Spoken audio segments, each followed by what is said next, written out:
Hey folks, welcome back to the GLL Apex Legends Series. We're getting ready to get right into game number 11 on Bravo alongside Dreadnought and Dread.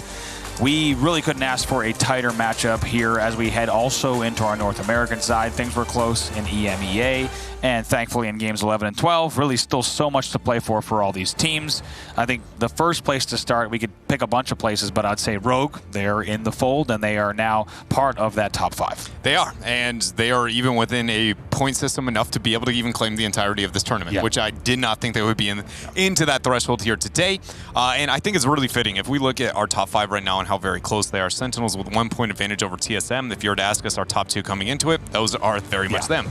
Then it was also, you know, again, the where does T1, do we get the old version, do we get a newer version? The Youngins and Frex were literally the first place out of all the qualified that had an outlier performance, right? And then sitting with Rogue, which also has that same level of, like, can be consistent, but we don't necessarily know. So I honestly, it really is kind of been poetic and watching this unfold and really, at least in line with what we've seen historically and again through studying. And I just like to see that pattern, that consistency really develop for this team. All right, here we are right now dropping in on match number 11 of 12. Only 2 left here for the North American Finals at the GLL Apex Legends Series, the inaugural event to kick things off. And who better to start things off with than the team we were just talking about. It's Rogue on their thermal drop. This is where they've been dropping, we've seen for quite some time in scrims, and of course all weekend long as well. It paid off for them in that last game, taking first place and now becoming only 2 points away from 4th place overall. Oh my.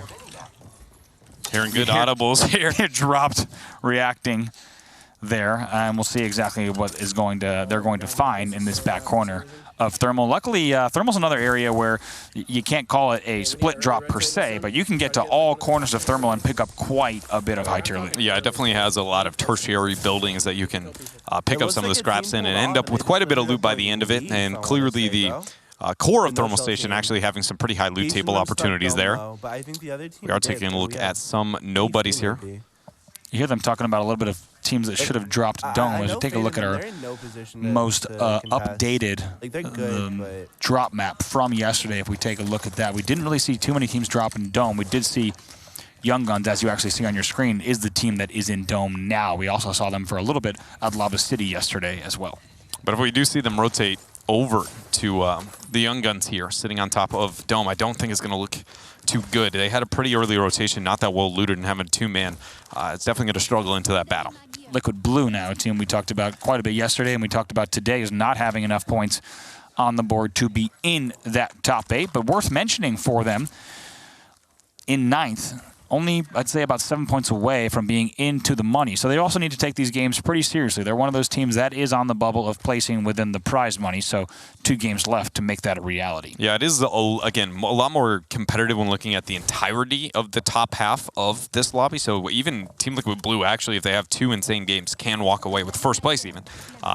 Nobody was really completely out of it as much as we did see where it felt like that was the case in EMEA. And also the case for yesterday's day in North America as well. I mean, it was we haven't really talked about it enough, Dre, but you made a great point where the top of the table was double the points of 10th place for quite some time. But now, as we actually take a look at that top 8, top 9, like you said, it would take a pretty extraordinary series of events, but pretty possible for a lot of these teams to go home not only with the top 3, but even sneak out a win if they can perform in these last 2 games.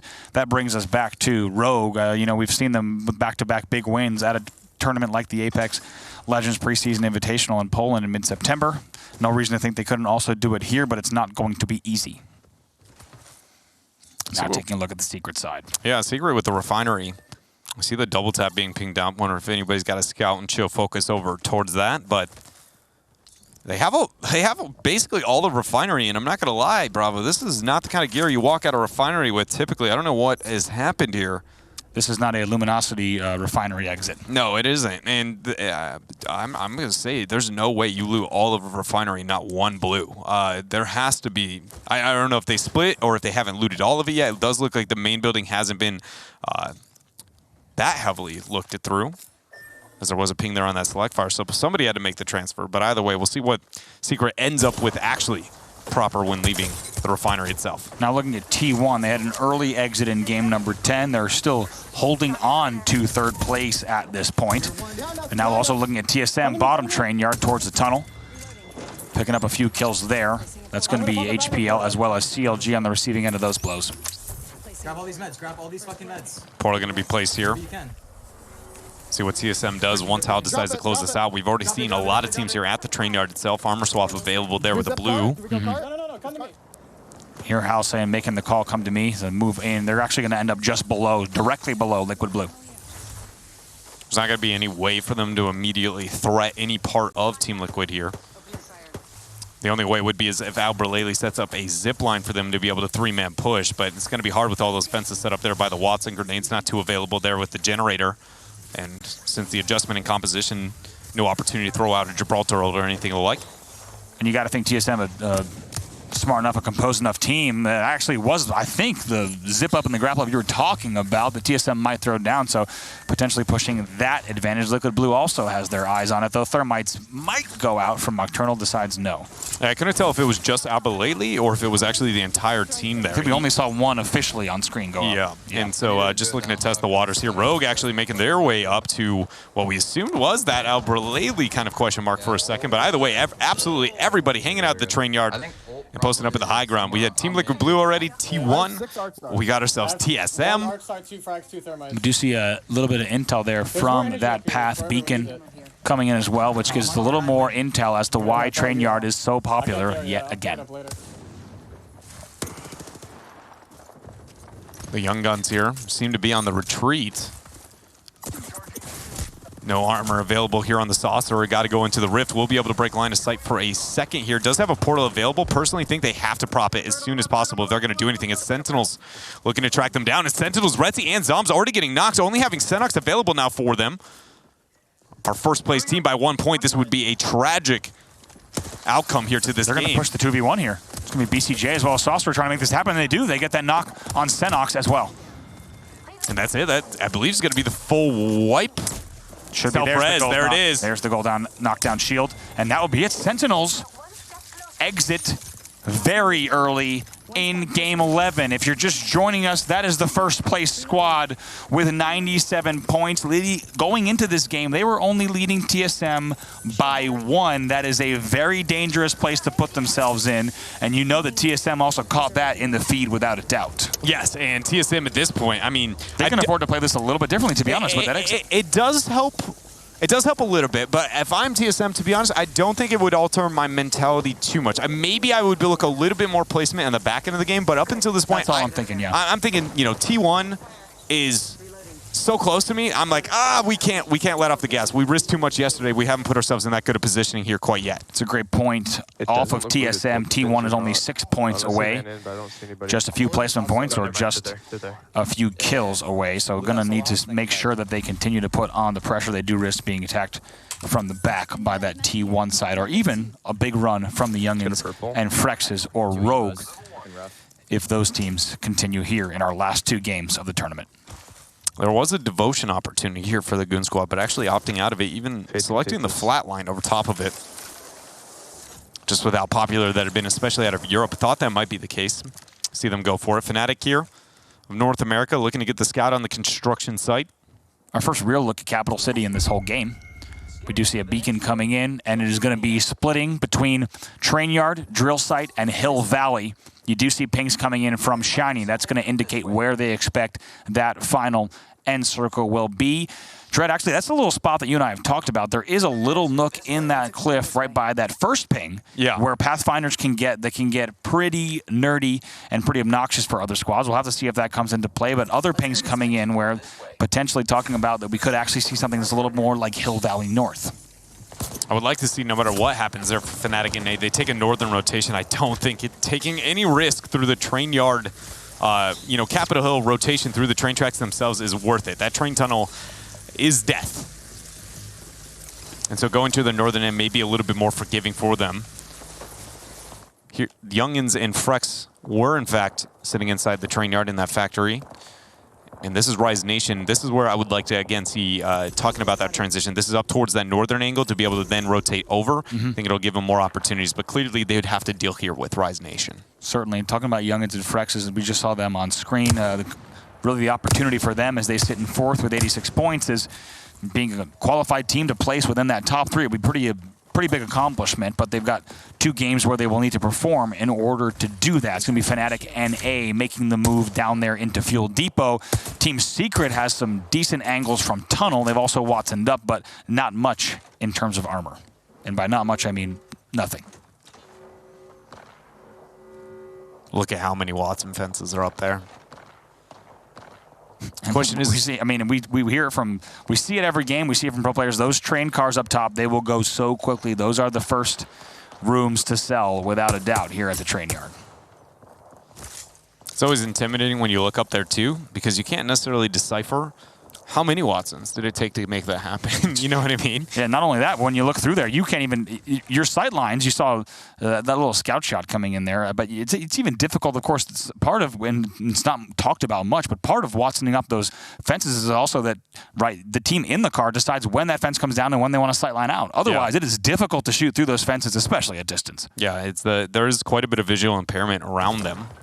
FlyQuest, though, making their transition. This is, again, where I expected Fnatic to move through that crevice and then have to deal with FlyQuest. FlyQuest, where we at least saw Rise Nation, is literally walking up directly behind them. So we'll see if maybe they made a transition out, or maybe already FlyQuest has been able to deal with Rise Nation. We did hear a little bit of disagreement. Stop shooting! No, stop. And a little bit of antics as well from the FlyQuest side. We haven't seen 100% clear decision-making from that side, and now they're in 6th. A good performance so far. However, like you and I talked about a few breaks ago, we know that the players on that team are going to be looking to get an even higher placing before the day is over. Here we are, Rise Nation transitioning. G7 Scout coming out from that choke. This is what we were talking about earlier. They're going to be hard to be able to make any rotation in. A Gibraltar ultimate coming out from Yusuf, and it should get them quite a bit of damage out there. We'll be able to med kit up. Looking for a couple of shields, but Secret clearly making that early decision to get Tunnel, to hold that down, really at the expense of gaining something better in terms of armor. My only question is, what are they going to do to get out of it? Because yes, you might be able to gatekeep a lot of the teams out of this area, but I don't know if you're going to be able to make it into the actual train yard itself. And to be honest, you have to think they were hoping for a end circle that might pull like west of that tunnel, just west, so that they could have that ground earlier. Great shots there out of Violent with the wing as he breaks shields. Yeah, it was clean. That was a really nice rebuttal, be able to connect with those 3. And actually, Pittsburgh Storm here suffering as they do not have decop with them. Banner just now becoming available. Podsick trying to get a battery up, but he seems a little bit stuck in the fray there. A bunch of fences sitting around him as he's near the corpse of decop. Keep in mind, Sentinels out of this game early. We also see in the feed that's going to be some more kills for T1. Really all about T1, TSM, Young and the Frexes, and Rogue are the teams in heavy contention for that first place spot. Here we see Fnatic NA with the low ground approach here to the train yard. They do find one, and that was Hodsick, so they were in fact the ones threatening Pittsburgh Storm. Pittsburgh Storm did have one target end up surviving though. We'll now see where Fnatic ends up going. Unlikely that they can make any way up towards those train yard carts, or instead are they going to worry for a future circle expecting it not to be on the train yard. Flanker back with a longbow. Liquid Blue in common ground for them. Not the first time we've seen them in train. Of course, as we said, dropping around drill, dropping around train yard, and getting in early. And you can expect that they took this at a very early stage of the game. Lots of Watson fences up, and everyone's just going to continue to lay those shots into that western side of train yard. Tough shots here for Flanker. Unable to connect with very many. One of the probably longest looks we've gotten at the longbow this whole tournament. Maybe showing part of the reason it's kind of fallen off. Doesn't seem to be able to at least throw out enough bullets to test the waters on aiming nearly as much as the scout. Being able to see that trail and see, okay, I'm behind them, I'm in front of them, having a lot more force predictability and not working out here so far. Now we see where Frex has gotten here on the Youngs and the Frex. Violent taking a lot of shots up at that southeastern little corner of train yard, but back to Frex as that circle is going to move in. Just going to try to gatekeep that tunnel. That will be a limb on Violent, who we were just looking at. And the fact that we don't see Secret players flying out of the tunnel means that they made the rotation almost certainly towards that other side. Young and Frex now do find information over the next circle, and in fact is going to be away from the train yard, so they have some decision to make here. Somebody coming through that portal. Bit of damage on the alternator. Good walls and fence to stop any more opportunities there. But they have to make a pretty big rotation, and the weaponry not looking too good. FlyQuest a bit better on those positioning, but not too much on the HP department. Phoenix kit wasn't completed. Lou's going to try second attempt here. And this is going to be a very challenging transition, Dread. It's one you and I have talked about quite a bit. Across Hill Valley, coming out of Train, up towards Drill. A lot of teams are going to get stuck in this low ground, and they're going to have very limited cover in doing so. And like we said, there's some interesting cliff plays that are going to be towards the eastern part of the cliff that's still in. Oh my goodness. If Lou ends up going down there, that's a massive setback. The fact that they were, because he was willing to risk that position and go back for that loop just to get an upgrade in armor, and it was one of those, you know, just to further the advantage that we already saw from FlyQuest, and then almost getting into a position of full knock. Right. It would have been a worst case scenario for FlyQuest, but they hold on. As along with our first glance here in this game for TSM, sitting dead center in the circle, a very different case from yesterday. They weren't even a part of the conversation of some of these, and now they seem to be always the one in the center. And to be honest, CLG looking very good. Already at Drill in there early, and looking good in terms of armor as well. I'm not surprised to see TSM also in Drill early, but they are under a lot of pressure and forced to pop bats and cells. Not many angles out. Need to work together here to get a better spot. Still 11 squads left in the game. Only one kill here for House so far. Needs to be watching Let's go ahead and listen in now as they're pinched towards this low ground to see how they might rotate out with 15 seconds left. Or not. That's okay. Flanker. We'll get back with them. We'll tune in a second. 4 seconds till that circle, in fact, will close out here. Resis ended up coming through, and having the bonus shielding there thanks to the Legendary will be able to help increase the pace at which they will be able to join back into this fight. As Nocturnal looking pretty good of his own, forcing to use this rift and back out. Once they get this heal, the entire team's going to be on the back foot. I'd like to see them try and get a portal play or something here. Round 4, forcing teams to be in bad position with that closing, and here we got Fnatic with a pretty good stance. Saw some pretty good loot there for the Liquid side. We saw a wing there, also gold armor, and a Mastiff in hand, but this is another very tight choke and pretty good opportunity for Fnatic and A. They are our 8th place team, but now back over to T1, currently in 3rd, 6 points behind TSM. Good shots go through, and it's enough to actually confirm the knock. Not here from Zerg, but the ally of Assert closing it out. Another one scattered there on the distance. Pretty good posturing here for T1, and I think their rotation is going to look pretty good. Liquid, though, let's be real here, Bravo, somehow has been holding on, and they've constantly just been rezzing, trying to heal. I don't think at any point they've necessarily been the term comfortable. Right. Finally late rotated out of Train.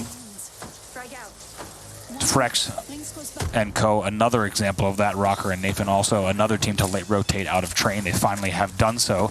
A little bit more closer up through Hill Valley, but they've got a long way around.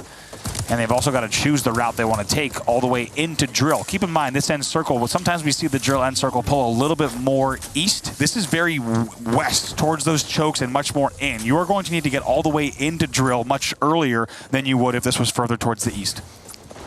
Liquid looking to push here in their advancement, but look at those HP bars, both eating a Peacekeeper shot and sending them very low. Casper already going down. The Mastiff clocks for 90 onto the Gibraltar. Flanker moves up. The miss on that Mastiff shot, but enough to confirm the Gibraltar. The next one missing the headshot. Interesting Q choice to get the high ground, and reloading the Mastiff is necessary. Oh, that shot comes in there from Nathan. We'll see what he is able to do, but now it's only a self-res for Nocturnal on Liquid Blue in the middle of an open field. This is the Hail Mary. Let's pray that no one takes a look. He has to, just purely based on the circle closing. Yeah, otherwise he's going to die to the circle, so might as well try and make it happen there. And he does. I mean, based on the feed, did not see that name in the feed going down. So now looking at FlyQuest, and yes, indeed, Nocturnal with a Civil War era self-res in the middle of this field. He's going to take this portal. You have to take this portal, but we don't know where this goes. Oh, Nocturnal. He's got a Q. Can he get all... Can he get all the way over? No way. Yes? Air? Yes? He could do it. What? Nocturnal? He goes back, and that's got to be his death here. No way he can get back through. No, and he does take that tick there. Now looking at T1, as they're also about to have a very similar fate. FlyQuest, though, taking down Frex in the feed, as well as a few teammates now. Still 6 squads left. Things are getting real tight in Drill. Half of this end circle on the cliff.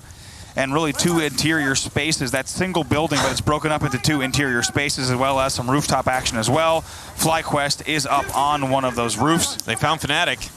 They found Fnatic down here on the low ground. Lou tried to peek there for a second, have to reload. Actually zipping because he burnt his grapple already, trying to get out. Monsoon was unable to take that immediately.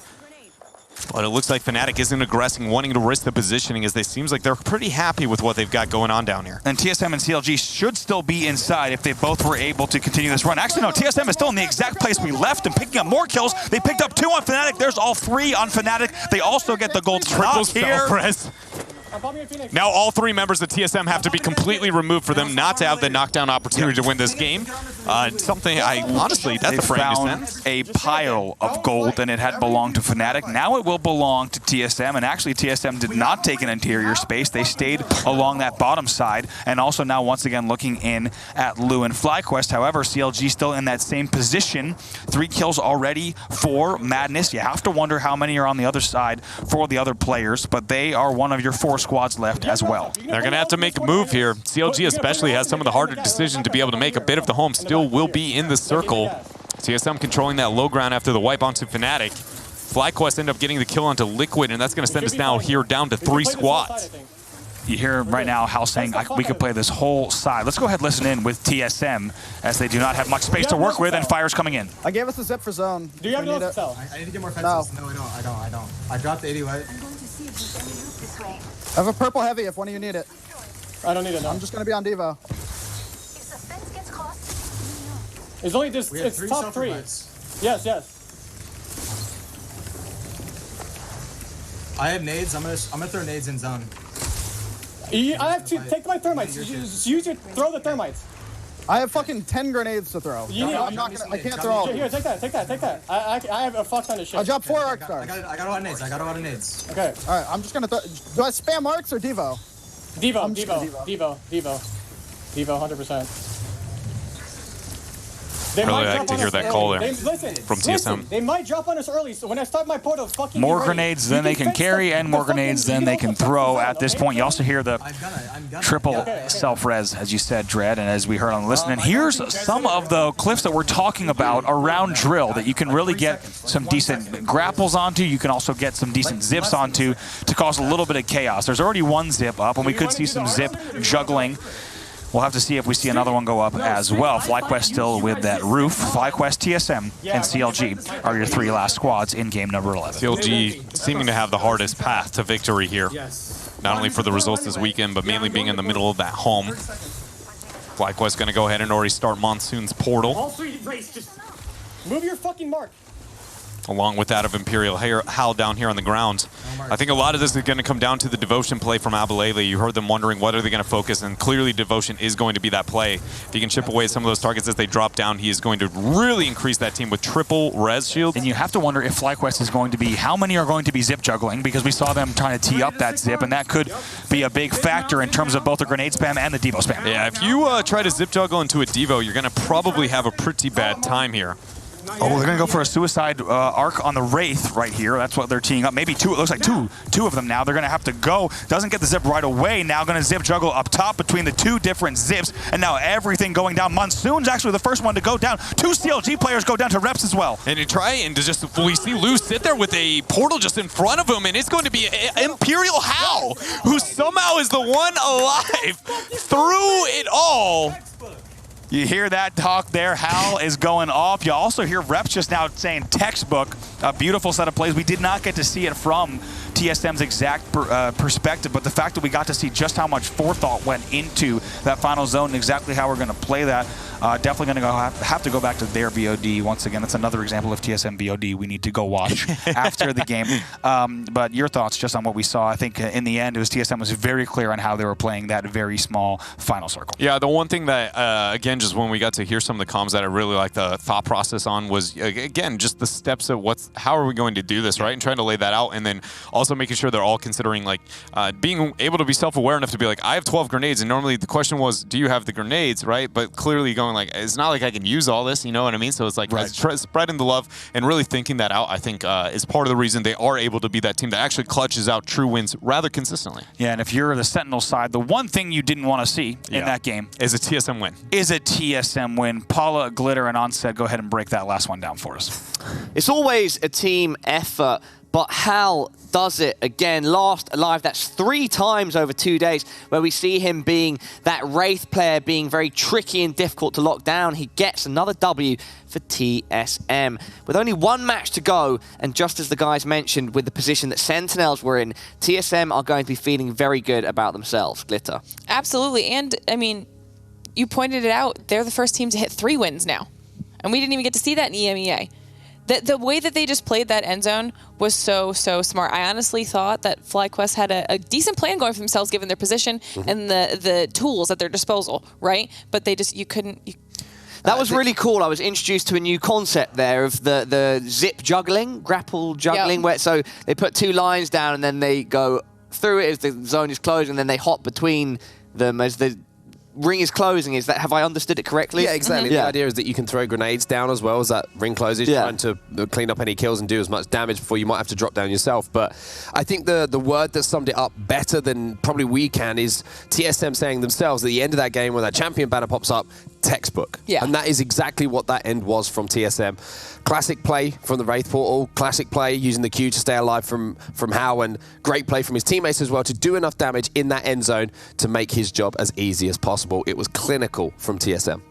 So at the end there where we could hear the comms for TSM and they're saying textbook, are they referring to how Hal used the Wraith and her abilities, I should say, to stay alive? I think it's just a case of, and I'm sure that you will disagree or agree with me in this, it's a case of every single player on that team playing their position, playing their character, and playing their tacticals and their ultimates to exactly the right tee. Abreleli having all of those grenades towards the end game as well. Literally all Abreleli has to do is stay alive for as long as possible to get as many grenades off as he can for everyone that's dropping in that zone. The portal was set up perfectly, the damage was done, the execution was perfect, and that's what I mean by textbook. Everyone fulfilling their role and getting the victory. I mean, what else could you possibly ask for from a team?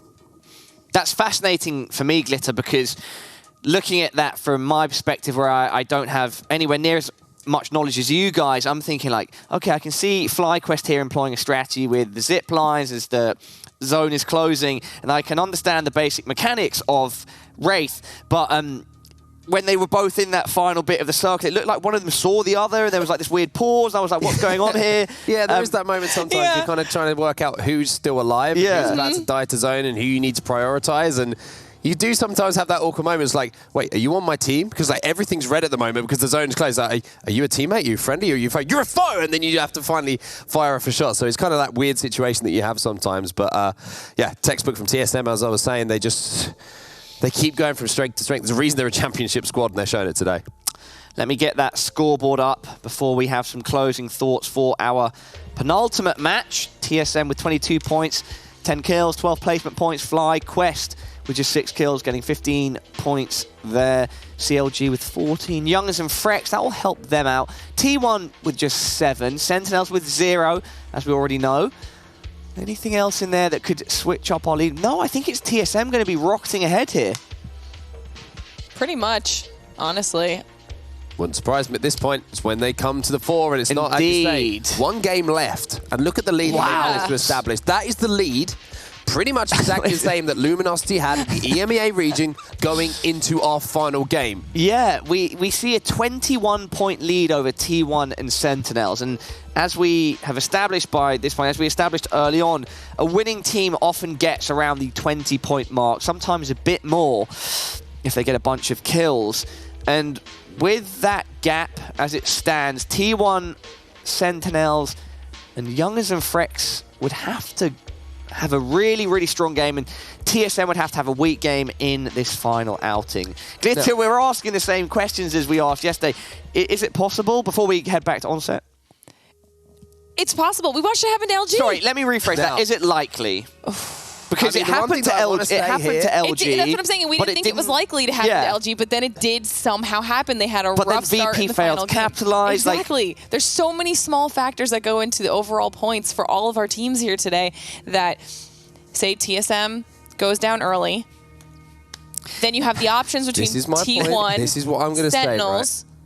That's the name for me, Sentinels. How Sentinels a thing would it be to do in the final game? And just go for them, to right? challenge TSM I on agree. drop. I'm having deja vu, everybody. You might get your wish. I think I've gone through Wraith's portal. I'm just bouncing back and forth between last night and now. It was earlier today. Yeah, well, which is last night. Hey, yeah, it Yeah. is. Yeah, you're not So wrong. earlier in the duration of this show, the EMEA portion, I feel like we're seeing almost the same story being told, and it's a very, very exciting one. It's a dramatic one where one team is ahead by what is the average of a winning team score on a single match, but there's a chart and then some close teams behind them. Which teams are going to take a risk here and try to find TSM early? We know that these teams have an idea where everybody else likes to drop. Like, so much could happen here, but in the last final for EMEA, even though LG went down early, they still ended up having done just enough to win. So Glitter, Onset, final thought before we head to a break. I mean, I would say the only difference is the closing pack is very close to TSM. So there's a chance that one of those teams could make a bigger run. There's a bigger sample size maybe for them to potentially dethrone TSM. I want to watch Sentinels on drop. I just feel they're the kind of guys, they're the kind of team who like to win. They do not like to lose to TSM, and their favorite thing to do would be to take the win out of TSM's hands. Glitter? I couldn't have said it any better, honestly. I think one of the biggest factors as well is that this is NA now. This is not EMEA. I've been told that these guys like to be more aggressive. We've seen it on the server. We've seen their play style, and we know sometimes they like a bit of BM. And luckily for all of you at home, the crescendo of our action over the last 2 days, nights even, is happening right now. We're actually not going to go to a break. We're going to head right back to our casters for the... No. 12. You had it. No, you were right. You were there. No. Producer in my ear, we are going to a break. I misunderstood a cue. We're not going straight into it. Debated everyone. I'll tell you what, everybody. I'm going to save my dramatic intro for the next section, the pre-game for Match 12. Hey, we were on something there. And I'll tell you what, going to go have a breather. There's no pre-game. We're going to go. I think it's a good idea. Okay. Maybe take a few minutes. All right, we're going to go straight into the casters when we come back from the break. Okay, everybody? It's a break, it's as simple and as then that. it's straight Everyone to the casters. understand? I'm now taking over Paula's role. Yeah. Thank you, everybody, for tuning in. Like I said, this is the finale for the NA side of this competition. After 11 matches, we have just one more. And currently, it's TSM that sit at the top. But beneath them, a lot of fiery individuals acting as cohesive units that want to take them down. We'll see you shortly.